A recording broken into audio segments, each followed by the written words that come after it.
So a guy goes to a church and he's looking for some help. And he knocks on the door of the church and a Franciscan opens up. And he says, "Is this a Franciscan parish?" And the guy says, "Absolutely."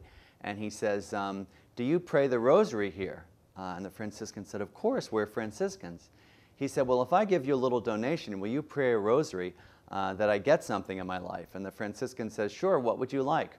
And the guy says, "Well, I want a Lexus." And the Franciscan says, "Well, what's a Lexus?" And the guy says, "Well, forget it. If you don't even know what it is, I'll go somewhere else." And he thinks, I'll go to a Dominican church. So he knocks on the door. Guy opens up. He's in his white Dominican habit. He says, "Can I help you?" And he says, "Yes, do you pray the rosary?" And the Dominican said, "Of course, I'm a Dominican. We pray the rosary all the time." And he said, "Well, if I give you a little contribution, would you mind saying a rosary so that I get something in my life for a little intention?" And the Dominican says, "Sure, what's your intention?"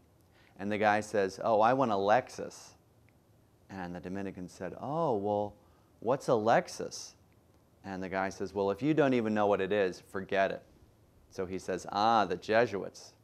So he finds a Jesuit church, knocks on the door. Guy opens up in his black collar. He says, "Can I help you?" He says, "Yes, are you a Jesuit?" He says, "Yes, I am." He said, "Well, before I go any further, can I ask you a question?" And the Jesuit says, "Sure." And he says, "Do you know what a Lexus is, Father?" And the Jesuit says, "Do I know what a Lexus is? Top of the line car. Many of my parishioners drive them." And the guy says, "Well, I want one." And the Jesuit says, "I don't blame you." And the guy says, "Well, will you say a rosary that I get one?" And the Jesuit says, "Sure. What's a rosary?"